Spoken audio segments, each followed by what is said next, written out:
Hey everyone, it's Sleepy Reader. Kind of coming at you with a thought or a question, which this is a pretty obvious, no-brainer one in comic books. Who's more important, the artist or the writer? And the obvious answer is they're both very important. Um, but it's something that I kind of have been thinking about lately, and there just happened the other day to be an article on what's it called, the comicbookresources.com and the article was called "How Artists' Contributions to the Creation of Comics Are Overlooked." And the article is a bit on the insider baseball bit, somewhat about lawsuits between artists and writers and companies, and also about the way the comic book press deals with comic books these days, how they usually just call it, Brian Michael Bendis's Avengers or Robert Kirkman's Super Dinosaur, not mentioning the artist when they credit the stories. And just lately I've been thinking about how I really do care a lot about the artists, and because for quite a long number of years now I've been thinking, well, all that really matters is the writers, or I should choose my comics, but when they're by writers that I like.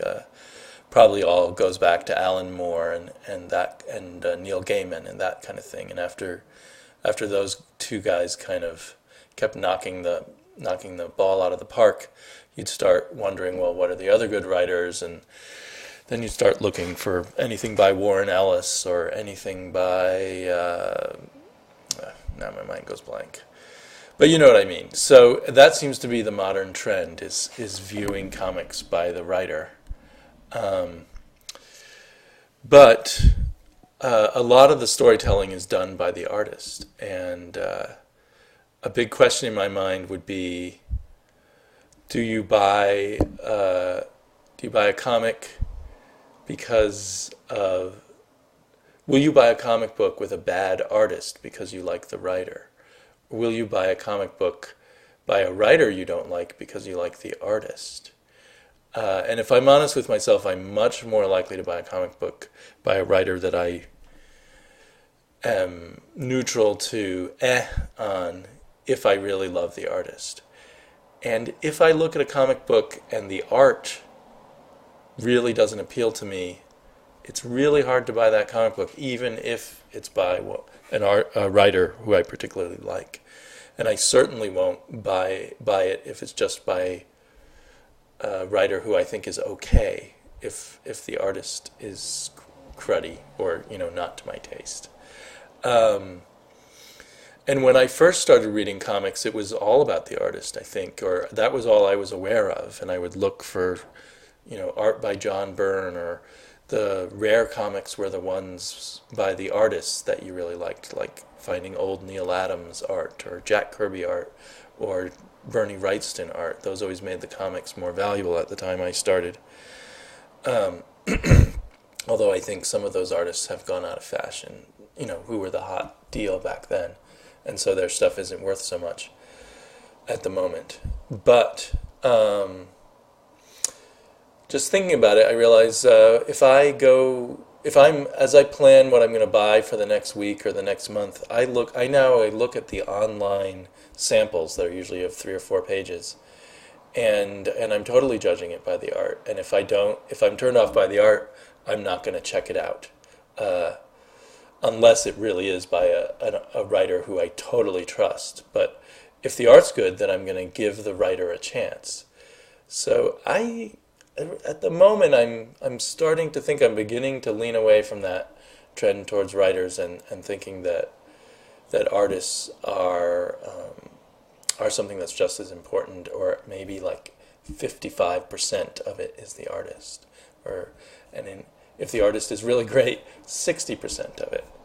And I think a lot of pretty good writers can become a lot better with the right artist. The artist will bring out the elements of the storytelling. It's like an okay screenplay can be really good if a great actor is acting it out. It can make a huge difference.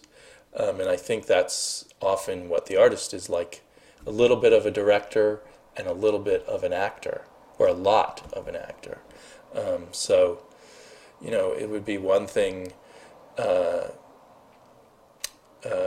have Robert Downey Jr. doing Iron Man, and a completely different thing to have who's an actor that I really don't like right now.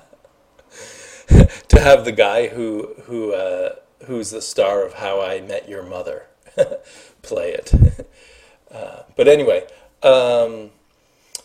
so, and I don't mean to put down that actor, but I just can't picture him as Iron Man.